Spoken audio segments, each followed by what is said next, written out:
너희 하나님 여호와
저희 정돈해 주시고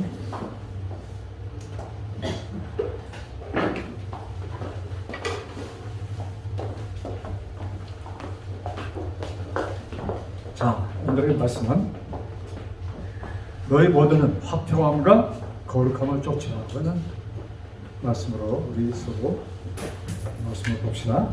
우리 히브리서 8장 10절.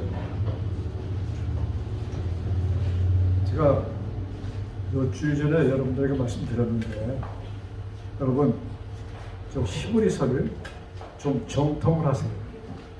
히브리서를 한 절 한 절 정통을 해주셔서 히브리서의 의미를 완전히 파악하시면 정말로 우리들에게 좀 신앙생에 도움이 될 것입니다. 히브리 8장 10절입니다. 자, 우리 같이 안 나왔어요? 자, 제가 읽습니다. 10절 시작. 또 주께서 나왔어요? 네, 또 읽읍시다. 시작. 또 주께서 가라사대 그날 후에 내가 이스라엘 집으로 세울 언약이 이것이니 내 법을 저희 생각에 두고 저희 마음에 이것을 기록하라. 나는 저희에게 하나님이 되고 저희는 내게 백성이 되리라. 자, 여기 요새 계속 보는 말씀입니다. 그날 후, 십자가 후에 하나님과 우리의 관계를 여기는 써놓고 있는 것입니다. 자, 이스라엘 집, 내가 하나님께서 이스라엘 집에 세울 언약 라고 말씀하시면서 내 법을 저희 생각에 두고 저희 마음에 기억하라. 자, 그 다음 또 보고 말씀합시다.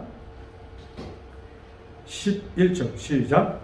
또 각각 자기 나라 사람과 각각 자기 형제를 가르쳐 이르기를 주를 알라 하지 아니할 것은 저희가 작은 자로부터 큰 자까지 다 나를 알미니라. 12절 시작. 내가 저의 불의를 공길히 여기고 저의 죄를 다시 기억지 아니하리라. 이 말씀은 이 지금 방금 읽은 히브리서 8장 10절 12절에 나오는 말씀은 구약성경 에레미야 선지자를 통해서 하나님께서 보여주신 계시를 지금 사도 바울이 되풀이하면서 이것을 가르쳐줍니다. 자, 에레미야 선지자는 이스라엘이 망할 때, 유다 나라가 망할 때 나타난 선지자입니다. 그러면서 이스라엘 집과 유다 집의 전할 복음, 그들은 나라를 잃습니다. 그러나 그들 마음속에 간직한 뭐예요? 복음만은 그들이 유지하도록 하나님께서 에레미야 선지자를 통해서 보여주십니다. 그런데 여기에 사실 이 성경의 모든 말씀들을 언제 가서 이것이 더 사람들에게 읽혀질 것입니까?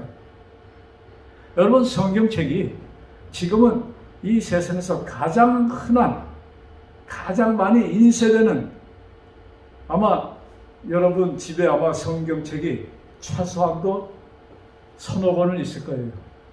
제가 한번 저희 집에 있는 성경책을 세보니까 10권이 넘더라고. 그래서 뭐 포르투게스, 영어, 또 그 다음에 뭐 킹 제임스, 영문, 한문 이렇게 쫙 따져보니까 그 다음에 개역 성경, 그 다음에 뭐죠?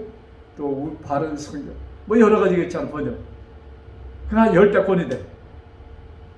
그런데 이 성경이 이렇게 모든 사람들에게 보편화되기 시작한 것은 200년이 안 됩니다. 한 150년 때부터 이것이 시작된 것이에요.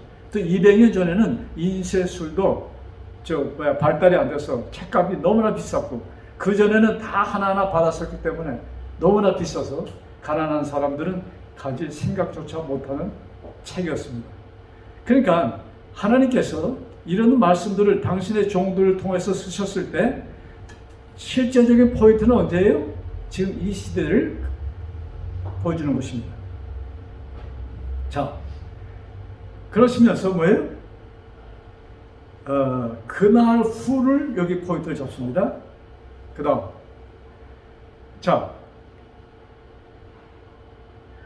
그 전 하나님의 법은 어디 있었습니까? 여기 지금 새 언약을 말씀하시면서 새 언약이 너희 마음의 생각에 기록될 것을 말씀하셨는데, 그러면 그 전에 지금 에레미야 선지자, 구약 성경, 옛 언약, 그 당시에는 이 옛 언약들이 어디에 기록되어 있는 것이에요? 성전 안에, 두루마기 책에, 돌비에 기록된 것들입니다. 이것이 이제 언젠가는 어디에 새겨질 것이다? 우리 마음의 생각에 새겨질 것이다. 이것을 말씀하는 거예요. 자, 그러면 여기 내 법은, 내 법하면 누구의 법입니까? 누구의 법이에요? 하나님의 법. 근데 하나님의 법은, 즉 여기서 법하면 사람들이 좀 이렇게 움츠리잖아요. 아주 굉장히 딱딱한 것입니다. 그런데 이 법을 하나님께서 성경에는 하나님의 법, 율법, 뭐 이런 모든 것을 뭐라고 얘기했어요? 언약이라고 말씀합니다. 즉 언약은 높은 자가 낮은 데 있는 사람에게 하는 약속입니다. 즉 하나님께서 인생들에게 하는 약속이 언약이에요. 자, 이 언약은 언제부터 시작됐어요? 언약의 시작은 훨씬 전 에덴 동산에서 시작됐어요. 에덴 동산에서 어쩌면 인생들이 창조되기 전에부터 사실은 이 언약은 있었던 것입니다. 하나님께서는 당신께서 계획하신 이제 창조 사업을 하시기 훨씬 전에 창조 사업이, 이 요번의 창조 사업은 뭐예요? 겉으로 보면은 실패자 끝이 보이는 창조 사업이었습니다. 왜? 아담과 해와가 죄를 지을 것은 하나님은 아셨지만 이것을 지나가십니다. 거기에는 특별한 의미가 있겠죠? 그것은 나중에 우리 얘기를 하고. 자, 그걸 아시면서 창조하셨기 때문에, 자, 하나님께서 아버지가 자녀를 구름통에 집어넣으라고 놨습니까? 그렇지 않잖아요. 자녀들이 망하도록, 예? 그것을 아시면서 내다보면서 자녀를 낳을 부모는 한 사람도 없을 것입니다. 그러나 하나님은 아셔서 그러시면서 자녀를 낳았어요? 그럴 수밖에 없었어. 그럴 특별한 이유가 있었어. 그와 동시에 하나님은 무슨 플랜을 갖고 있어야 돼요? 그들이 범죄할 것을 아시는 하나님께서는 그들을 구하실 플랜을 갖고 있어야 되는 것입니다. 그래서 이 언약은 이미 창조 사업이 시작되기 전에 기록된 세워진 계획들이었습니다. 자, 그러면 이 언약은 무슨 말씀이에요? 무슨 언약이 구약 성경에 기록되어 있습니까? 첫 번째 주신 언약, 첫 번째 언약이 어디서 주어졌어요? 범죄 훈대, 그것이 어디예요? 에덴 동산에서 주어졌습니다. 그래서 내가 너희들을 구할 것이다 하시면서 하나님께서 사단에게 말씀하시면서, 그것이 창세기 3장 15절의 말씀이에요. 그래서 사단아, 내가 너를 침 모을 것이다. 내가 내 머리를 어떻게 해요? 침 모을 것이다. 즉 다시 말해서 뭐예요? 내가 너를 완전히 없앨 것이라는 말씀하십니다. 그러시면서 뭐예요? 당신도 발꿈치를 상할 것이라는 그런 표현을 쓰십니다. 자, 아담이 이것을 완전히 이해하실까요? 100%는 이해는 못할 것이라고 보고 있습니다. 어쨌든, 자, 그 다음에 하나님께서 아담과 하와가 이 말씀을 좀 더 이해하도록, 또 그것도 그거지만은 그들에게 직접 필요하였어요. 뭐가? 그들이 죄를 범함으로 무엇을 느꼈어요? 그들의 벌거벗음을 느꼈습니다. 그들이 부끄러워하기 시작합니다. 그때 그 부끄러움을 가리기 위해서, 그들의 누추함을 가리시기 위해서 뭐예요? 짐승을 잡아서 가죽으로 그들에게 옷을 입혀주십니다. 거기에서 주시는 교훈은 뭐였어요? 내가 너희들을 위하여 죽을 것이다. 이것이 옛 언약이에요. 그 다음에 노아에게, 아브라함에게, 모세에게 계속 같은 말씀을 주십니다. 자, 그래서 옛 언약은 내가 너희들을 못할 것이다. 내가 너희들을 구속할 것이다. 과거의 미래예요. 미래형이에요. 내가 너희들을 뭐 할 것이다? 구원할 것이다. 이것이 옛 언약입니다. 자, 그러면 새 언약. 새 언약은 무엇이죠? 그 약속을 십자가에서 이루시잖아요. 그래서 새 언약은 내가 뭐예요? 구속을 이루었다. 그것을 위해서 내가 십자가에서 죽었고, 그러므로 너희들은 무엇하라? 이제는 나를 믿으라. 옛 언약을 주시면서 사람들이, 우리가 한 주일에 한 번씩 교회 모입니다. 아니, 내가 마음으로 하나님을 섬기면, 믿으면 장소가 문제 있어요, 지금? 옛날 그 구약 당시에는 사람들 하나님께서 일주일에 한 번 꼭 모이도록 하셨습니다. 근데 오늘날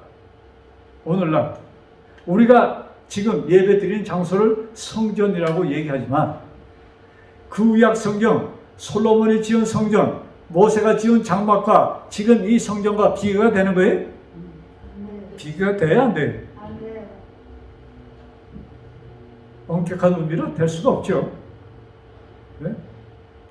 그런데 하나님께서 지금 오늘날 이런 단체, 교회들을 세우시고 또 우리들로 하여금 모이도록 하는 이유가 뭐예요? 이 목적이 있을 거 아니에요. 왜 우리들이 한 주일에 한 번씩 모입니까?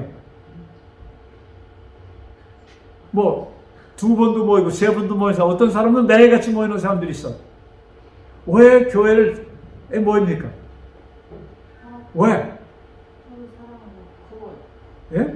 이 우리들에게 주어진 언약이, 복음이 뭐예요? 상실되지 않도록. 우리가 멀리 떠나면, 우리 한국말에 이웃 사촌들이라는 얘기가 있잖아요.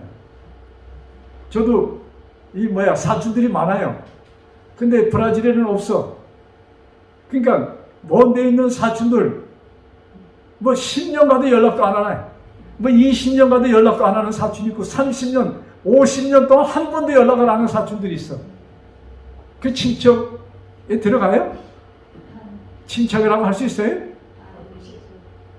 남이나 죽었는지 사는지 그것도 몰라.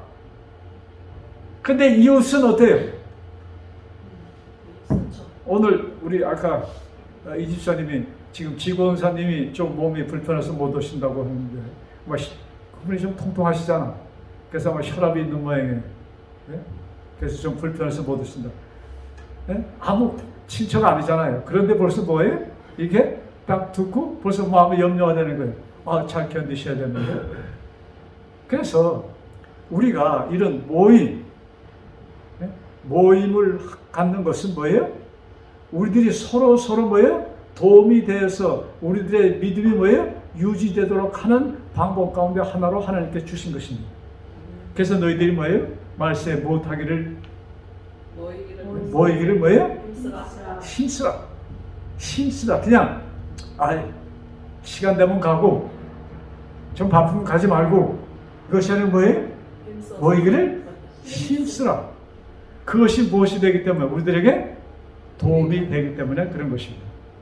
자, 우리 히브리 9장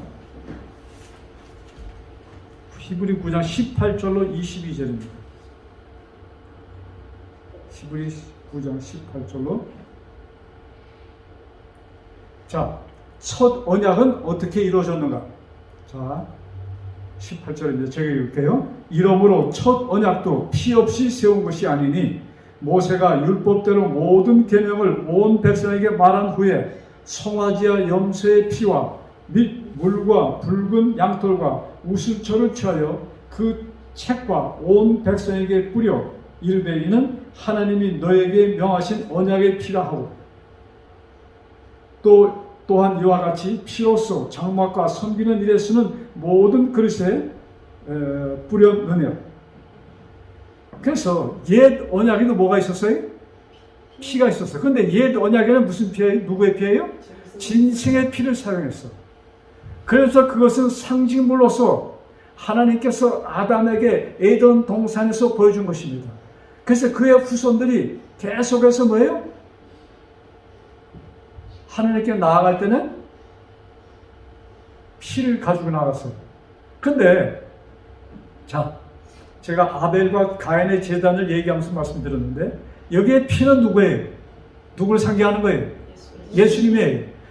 그래서 우리들이 그 당시에 하나님께 나아갈 때마다 그냥 가지 않고 뭐예요?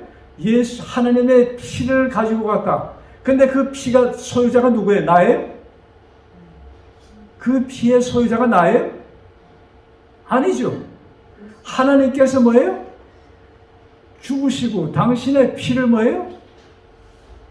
우리들에게 주시면서 야, 너 이 피로 나에게 오라 하는 말씀인 것입니다. 그래서 그것을 상징하면서 짐승의 피를 가지고 그들이 제사를 드렸어요. 자, 그러면 새 언약에는 우리 누가복음 22장 20절 신약성경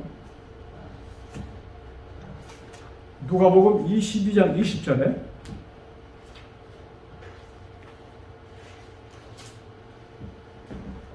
같이 읽읍시다. 시작. 저녁 먹은 후에 잔도 이와 같이 하여 가로사대 이 잔은 내 피로 세우는 새 언약이니 곧 너희를 위하여 붓는 것이니라. 이 잔은 내 피로 뭐예요? 세운 언약입니다. 그래서 새 언약에는 뭐예요? 누구의 피가? 실제적으로 예수님의 옛 언약에 약속되었던 그 예수님의 피를 통하여 우리가 새 언약을 맺은 것입니다. 즉 하나님께서 이제 세우신 언약은 짐승에 필요하지 않고, 여러분 아브라함과 하나님께서 언약을 맺으실 때 뭐예요?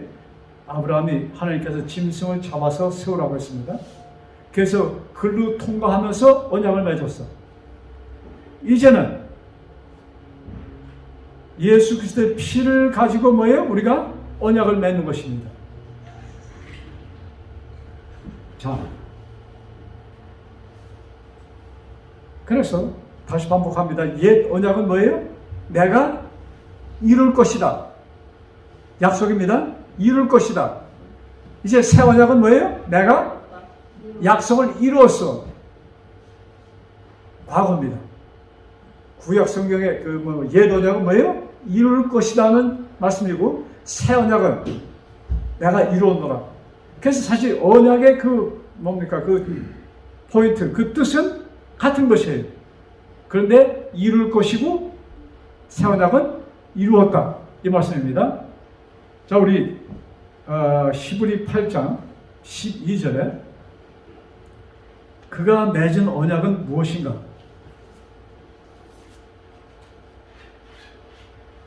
8장 12절.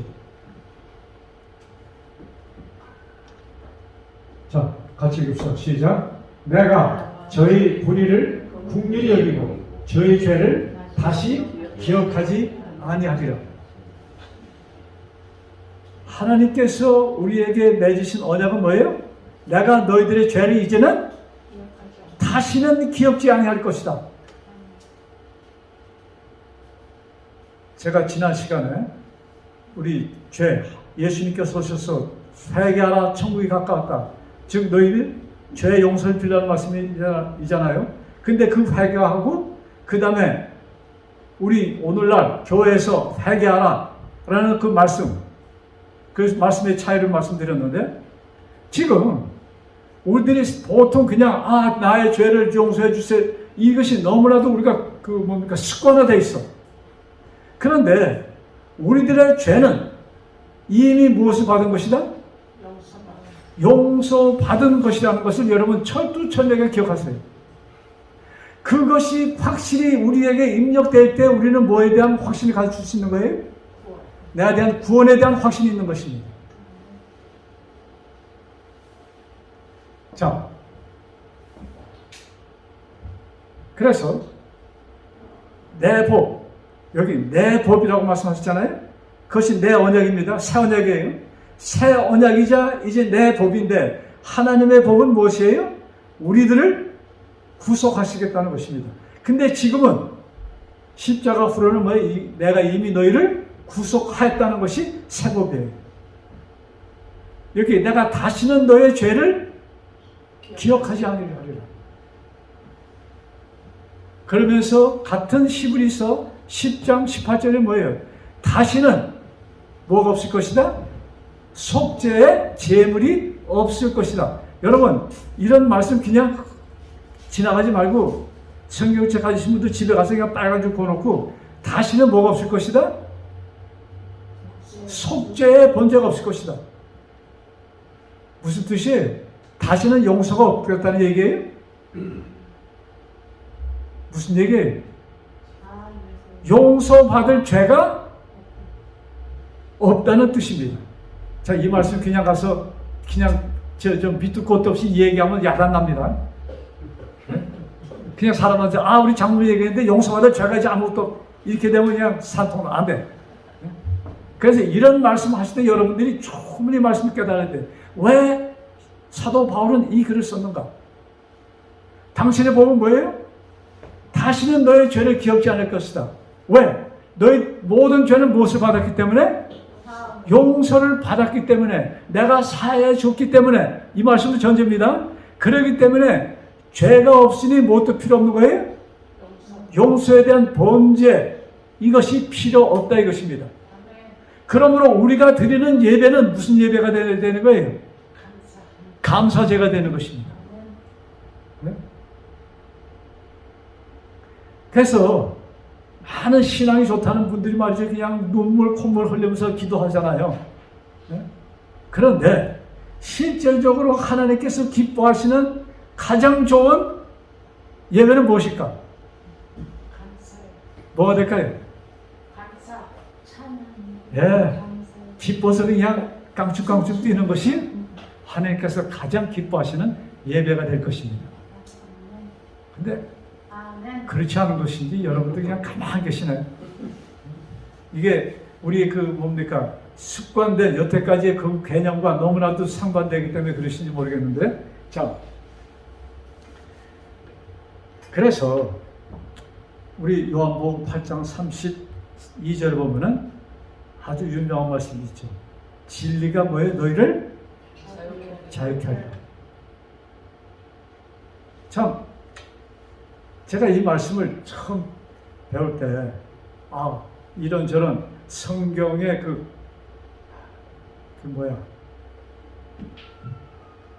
진리가 자유케 하려 하면서 보여준 것이 뭐예요? 계명의 말씀들을 보여줬습니다. 여러분, 우리가 계명들을 보면 우리가 자유함을 얻어요? 예? 여러분, 계명에 있는 말씀 쫙 보면 우리가 자유함을 얻어요?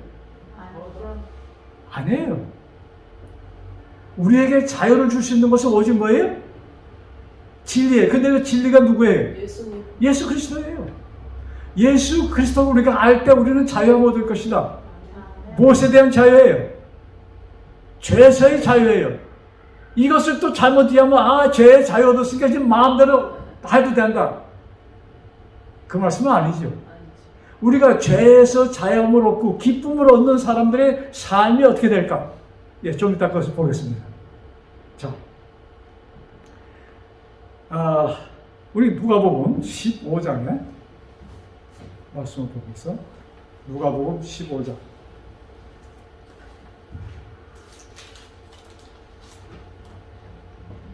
오늘 날씨가 그렇게 춥지도 않은데 여러분 좀 쫓아든 것 같아. 자, 누가복음 15장 1절 2절입니다. 모든 세리와 죄인들이 말씀을 들으러 가까이 나오니 바리새인과 서기관들이 원망하여 가로되 이 사람이 죄인을 영접하고 음식을 같이 먹는다 하더라. 예수님께서 세리 가운데 예수님의 제자가 된 사람 있잖아요. 마태. 네? 마태가 예수님의 제자가 되니까 마태의 친구들도 누구의 친구가 되겠습니까? 예수님의 친구가 됐어. 그래서 마태가 집에 예수님을 초청하면서 마태의 친구들은 대부분 다 누굴까요? 네? 바리새인들이고 뭐 서기관들일까요? 아니죠. 세리들이야. 그리고 그 동네 주변에 장사하는 사람들, 이런 사람들이. 그래서 마태가 집에서 잔치를 베풀면서 자기 친한 친구들을 데려오고 그 다음에 그 잔치는 누구를 위한 잔치였어요? 예수님을 위한 잔치였잖아요. 너무나 감사해서. 그 모습을 본 바리새인들과 서기관들이 뭐라고 그래요? 세리와 죄인들이 말씀을 드리고 가까이 오니 바리새인과 서기관들이 원망하여 가로되 이 사람이 죄인을 영접하고 음식도 같이 먹는구나. 그 당시에 이 좀 엘리트들, 서기관, 바리새인 이 사람들은 이 죄인으로 인정된 이 사람들과 같이 상종을 안 했어. 같이 음식 먹는 건 말할 것도 없고.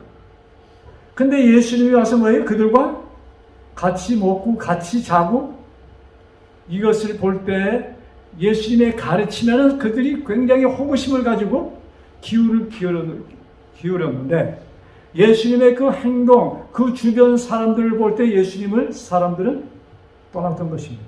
그 하는 얘기예요. 자, 같은 누가복음 9장 1절에 있는 말씀, 9장 1절과 2절.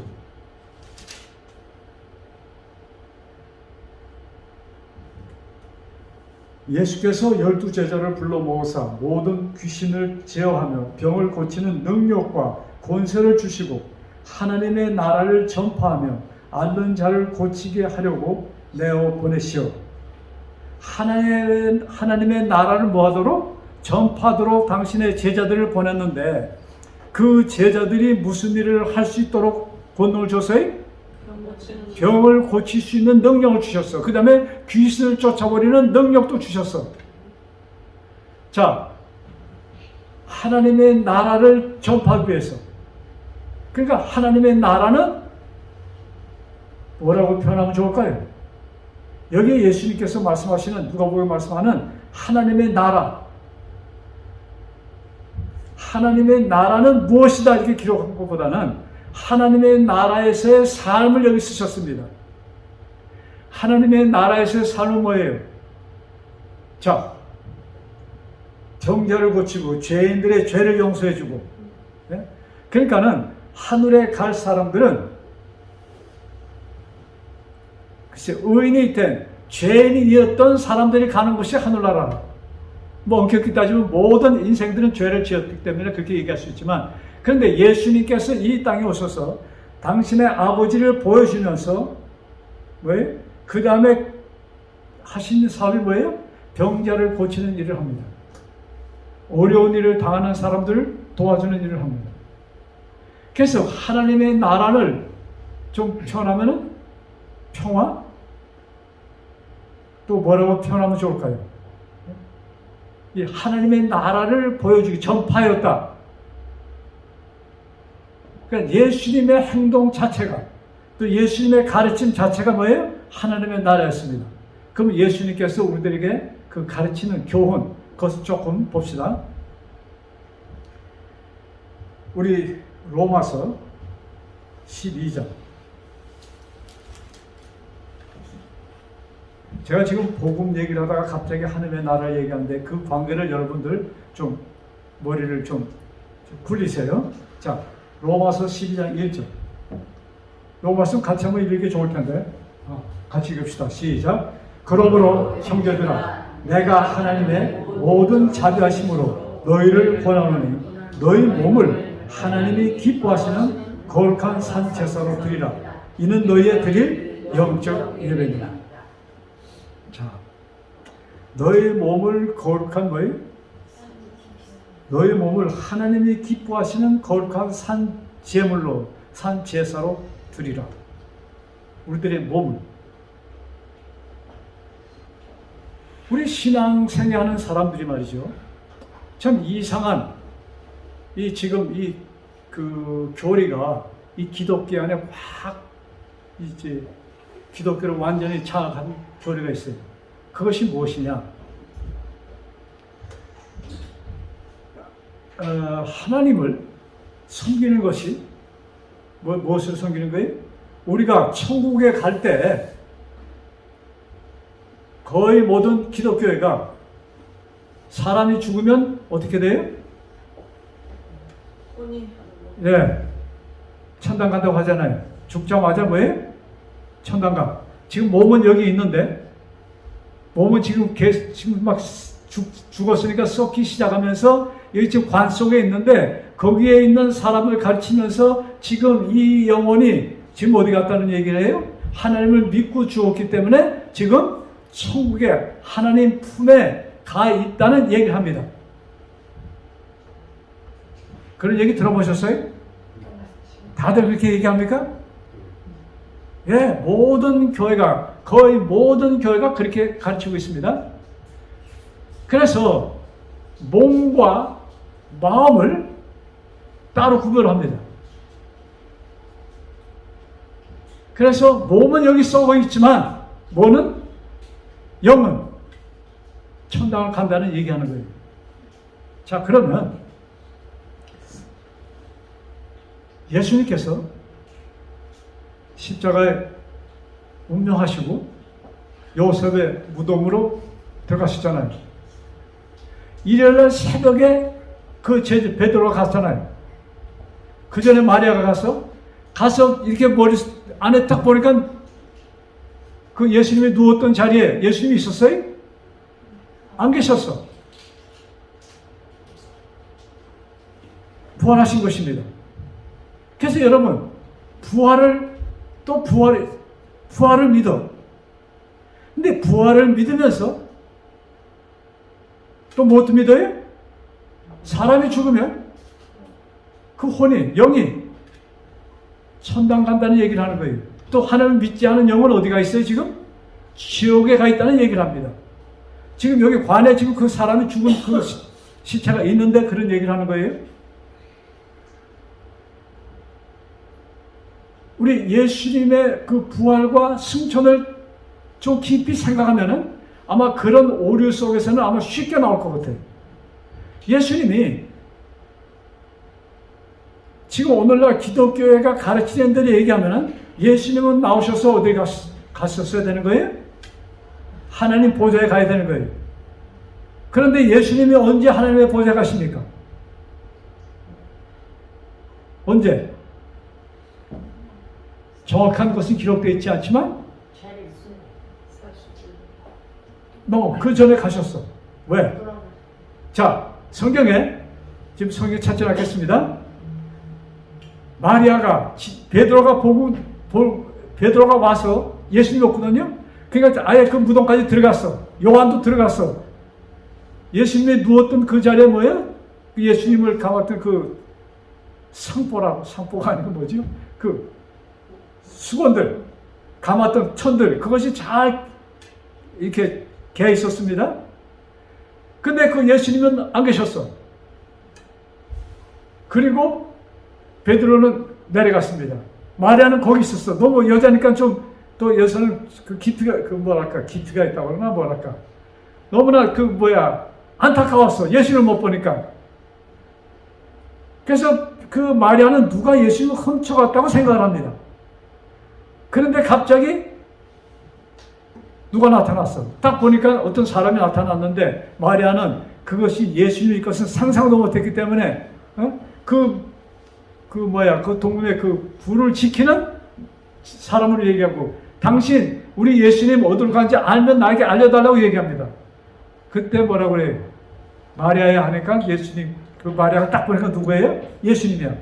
그냥 너무나 반가워서 예수님이 그냥 끌어안으려고 확 가니까 예수님이 뭐라고 그랬죠? 나를 만지지 말라 그랬어.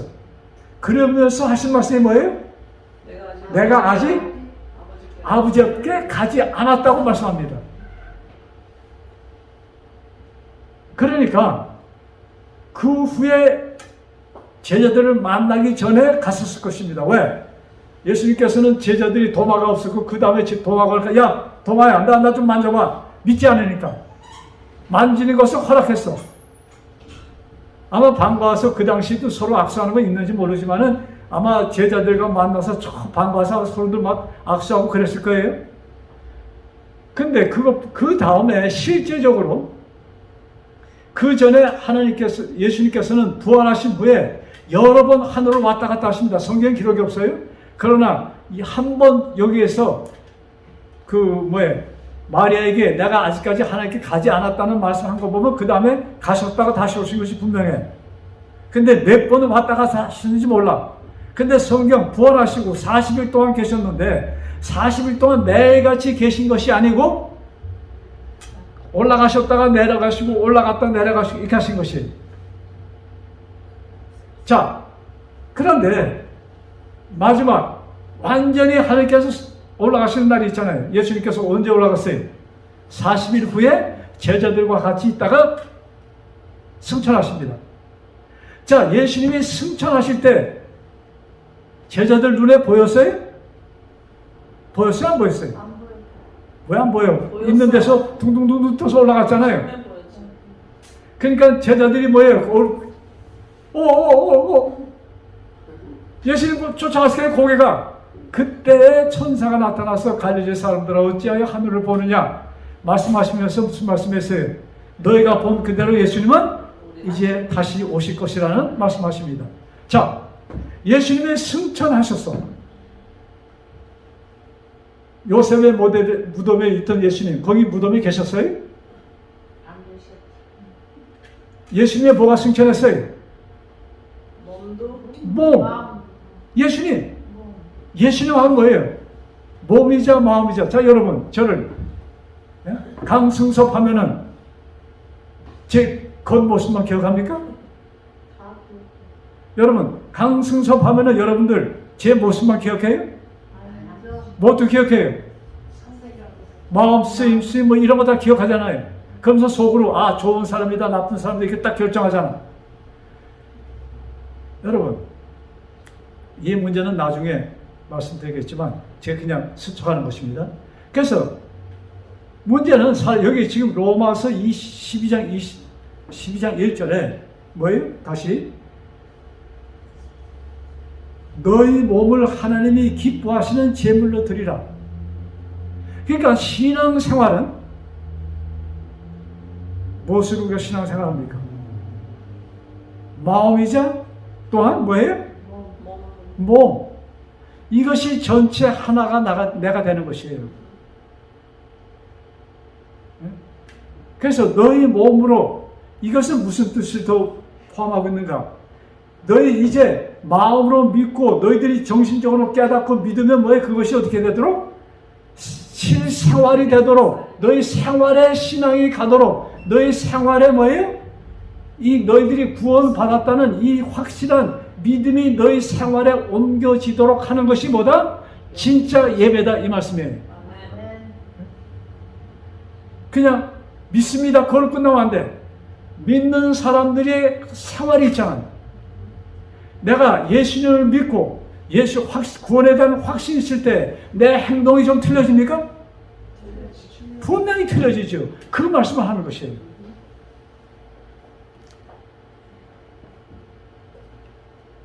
자, 히브리서 갔다가 다시 옵니다. 히브리서 9장 12절에 이렇게 기록되어 있어요. 염소와 송아지의 피로 아니하고 오직 자기 피로 영원한 속죄를 이루사 단번에 성소에 들어가셨느니라. 영원한 속죄를 이루사 영원한 그 다음 또 뭐예요? 완벽한 속죄를 이루사. 예수님께서 이루신 속죄는 뭐예요? 완벽하고 영원한 것이다 이것입니다. 되풀이가 없는 것이니까 죄라는 것이 우리들을 사람들을 뭐예요? 더 이상 터치를 못한다는 얘기입니다. 그래서 모든 인류는 일단 하나님께서 구원을 해 주신 것입니다. 근데 이 구원의 주인은 누가 되는 것인가? 그것은 뭐예요? 받아들이는 자의 것이다 이것입니다. 그래서 성경은 우리들에게 뭐예요? 믿으라는 말씀하는 것이에요. 자, 로마서로 다시 가서 로마서 12장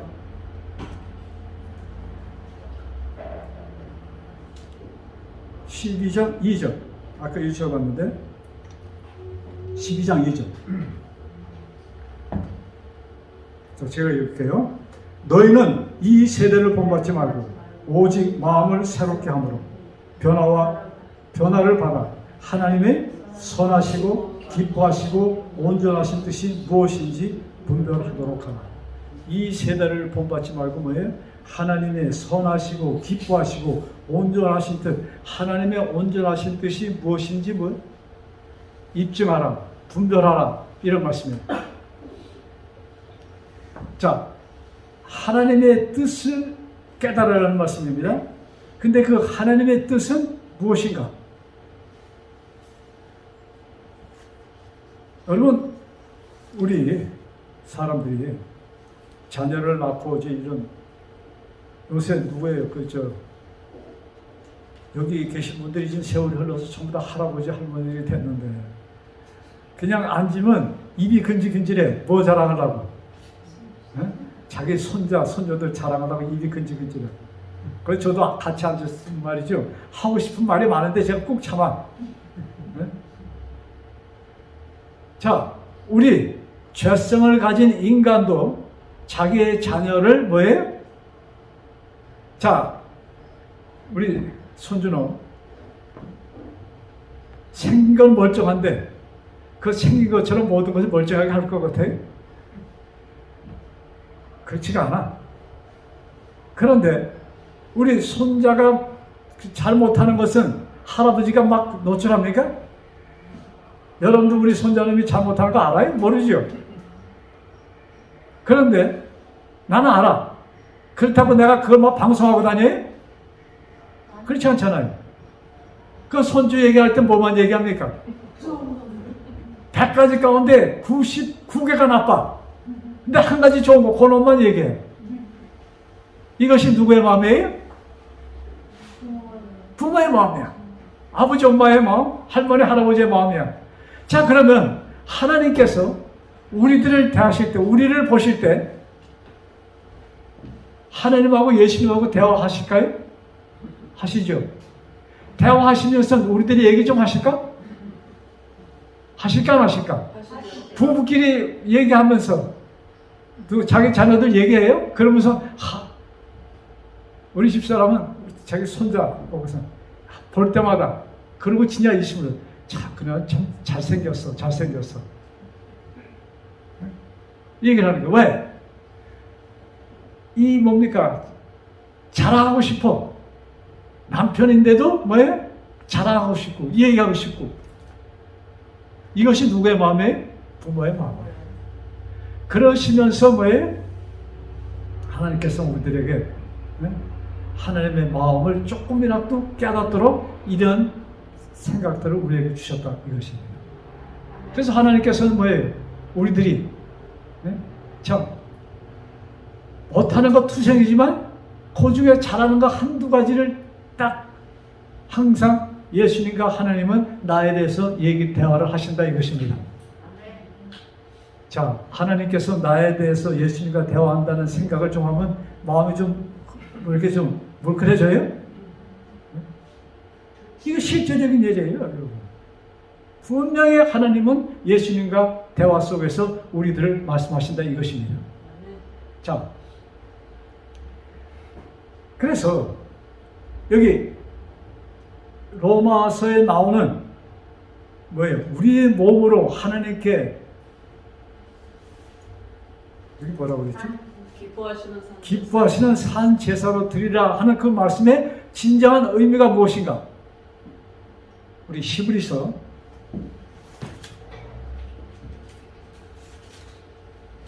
12장 14절. 이 말씀은 꼭 여러분 암송하고 계세요. 자, 제가 읽습니다. 암송하세요. 모든 사람으로 더불어 화평과 거룩함을 쫓으라. 같이 읽어. 시작. 모든 사람으로 더불어 화평함과 거룩함을 쫓으라. 좀 시원하게 말씀드렸지. 자, 다시 한번 시작. 모든 사람으로 더불어 화평함과 거룩함을 쫓으라. 자, 그 다음 시작. 이것이 없이는 아무도 주를 보지 못합니다. 참 이 말씀은 좀 두려운 말씀이에요. 내가 모든 사람으로 화평함과 거룩함이 없으면 누구를 못 만날 것이다? 하나님을 못 만날 것이다. 내가 열심히 일생 동안 교회를 다녔는데 나의 마음에 화평함과 거룩함이 있지 않을 때는 뭐예요? 누구를 못 볼 것이다? 하나님을 못 볼 것이다. 자, 그런데 내가 억지로 화평해질 수 있어요? 가능합니까? 억지로 거룩해질 수 있어요? 아니요. 이것은 누가 주는 거예요? 하나님께서 주시는 선물입니다. 그런데 여러분, 우리 쇼핑 가면 이거 손 열 재잖아요. 그냥 이젠 이것이 보편화해서 앞으로 계속될 것 같아요. 뭐 내년쯤 되면 이제 뭐 주사 백신 다시 또 맞아야 된다고 얘기하더라고요. 자, 이거 온도 재는 건 왜 잽니까? 온도가 높으면 혹시나 코로나 있을 수 있다 해서 아마 쇼핑에 들어가지 못하게 할 거예요. 어디 가는 아마 쫓겨날 것이에요. 아마 올림픽 거기서도 지금 지금 시작했잖아요. 어저께 시작했죠? 근데 지금 환자들이 생겼어요. 선수도 있고 거기서 돕는 사람도 지금 환자들이 생겨서 지금 야단이야. 그러니까 선수도 왔다 갔다 하면서 계속 재는 거예요. 그것처럼 이 말씀이 내 자신의 이 측정기가 될 수 있어요? 여기 지금 히브리서 12장 14절의 말씀이 내가 나를 측정할 수 있어요? 없어요? 예? 그러니까 내가 여기 화평함과 거룩함을 쫓아야 돼. 누구와 대인관계, 제일 가까운 대인관계는 어디예요? 부부예요. 그런데 다른 사람, 우리 집사 하는 얘기가 있어. 밖에서는 당신 보고 말이야, 밖에서는 다 뭐 착한 사람이고 뭐 하는데 당신은 안 그래 하고 막 그래. 그래서 그거 보면은 사실 저도 좀 양심이 좀 찔리거든. 그럼 제가 100% 그러면서 다른 사람한테 하는 것처럼 아내한테도 하면 더 좋을 텐데. 근데 여러분 어느 목사 김진호 목사님이라고 아주 유명한 분 계시잖아요, 한국에. 그분이 똑같은 말씀 하시더라고. 그러면서 뭐라고 말씀하시냐면은 그래도 목사도 사람인데 저 어디 가서 스트레스 좀 풀어야 될 거 아니야? 저 이렇게 말씀하시더라고. 그런데 뭐예요? 예수님도 스트레스를 풀으실 필요가 있었을까요? 누구한테 그래요? 예? 예수님도 스트레스가 있었을까요? 엄청 많으셨어요. 스트레스 있으셨죠. 그런데 지금 예수님께서 그걸 스트레스라고 할까? 그 사랑으로 그것도 뭐 스트레스라면 스트레스라고도 할 수 있는데 그런 것이 아니고 지금 우리가 갖는 이런 스트레스 그것은 예수님 없으셨죠? 그래서 모든 사람으로 내가 누구든 관계치 않고 내가 껄껄한 것이 있다면 그 순간 나는 뭘 기억해야 돼요? 내 마음에 진정으로 하나님이 지금 내 마음에 임재해 계신가 안 계신가를 측정해 보는 것입니다. 아마 가장 정확한 측정기라고 저는 보는 거예요. 그래서 우리는 마음의 화평함과 거룩함을 쫓으라. 이것이 없이는 뭐예요? 하나님을 만나지 못할 것이라는 얘기예요. 즉 그것이 내 마음에 화평이 없고 내 마음에 거룩함이 없다면 내 안에 누가 없다는 얘기예요? 하나님이 안 계시다는 얘기인 것입니다.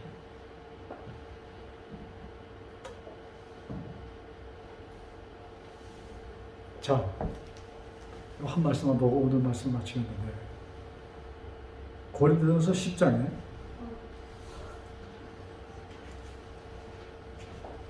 고린도전서 10장 24절부터 28절입니다.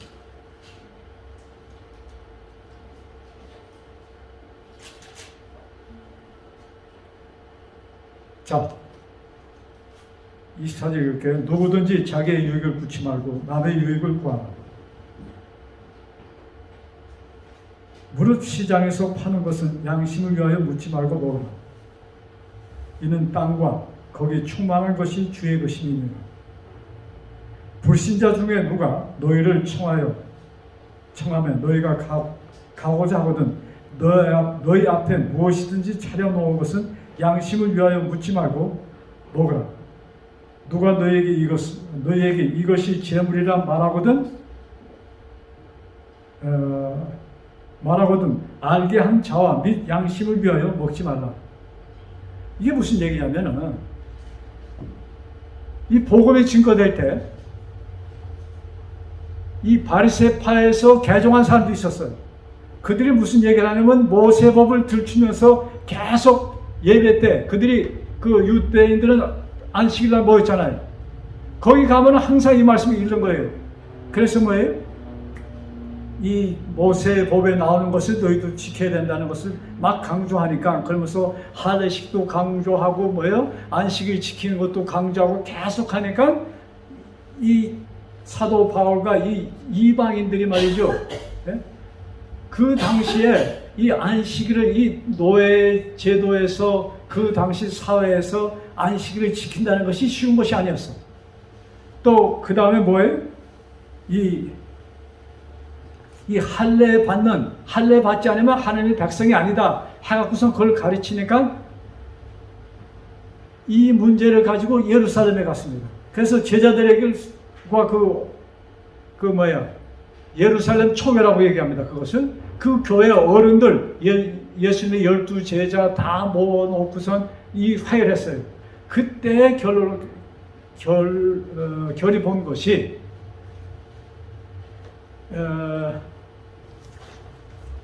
사도행전 15장에 나오는데 그걸 조금 보고선 얘기해야 되겠습니다. 사도행전 15장 19절.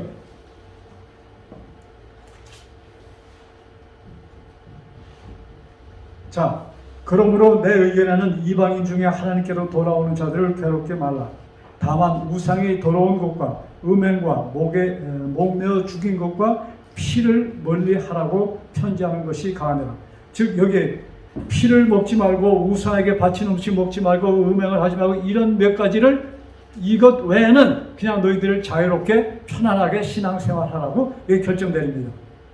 그런데 이 지금 바리새파에서 개종한 사람들이 모세의 법을 들고 나오면서 할례를 해야 된다. 그 다음에 뭐예요? 우상에게 바친 제물을, 이때도 우상에게 바친 제물을 먹지 말라고 그랬어요. 근데 시장에 가면은 고기를 파는데 그 당시에 제물을 바쳤던 것을 시장에 파는 경우가 많았습니다.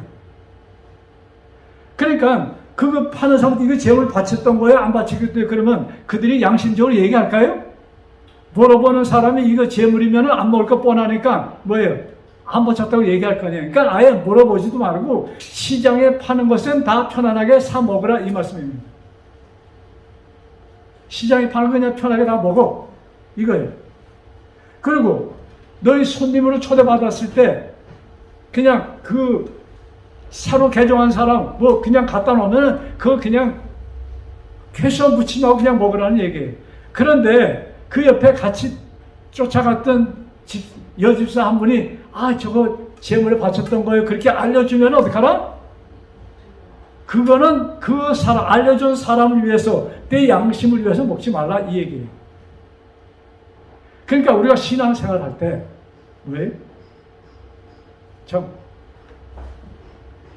그러면서 31절에 자, 이 말씀 중요해요. 요거 이렇게 누가복음 고린도전서 10장 31절 이 말씀 보고 마칩시다. 10장 31절.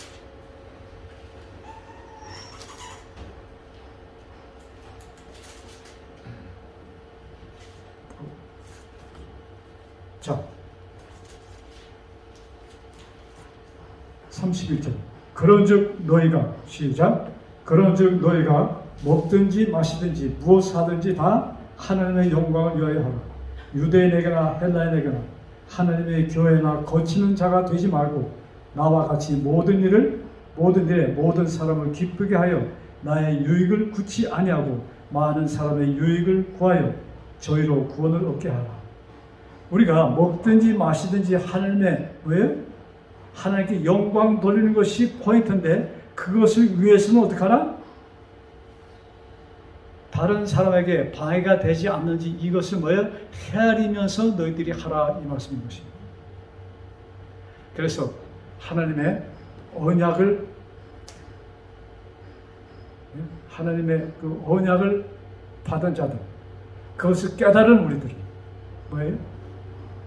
그것이 내가 정말로 하나님의 언약 안에서 받은 자로서 사는 것이 뭐예요? 측정기에 재면서 그렇지 않을 때는 뭐예요? 내가 하나님께 이 믿음을 다시 구하면서 누구에게든지 우리가 먹든지 마시든지 무엇하든지 하나님께 영광을 이루도록 하라. 그것이 뭐예요? 모든 자를 하여금 화평과 거룩함을 쫓는 우리 모두가 되기를 간절히 바라면서 말씀을 마칩니다.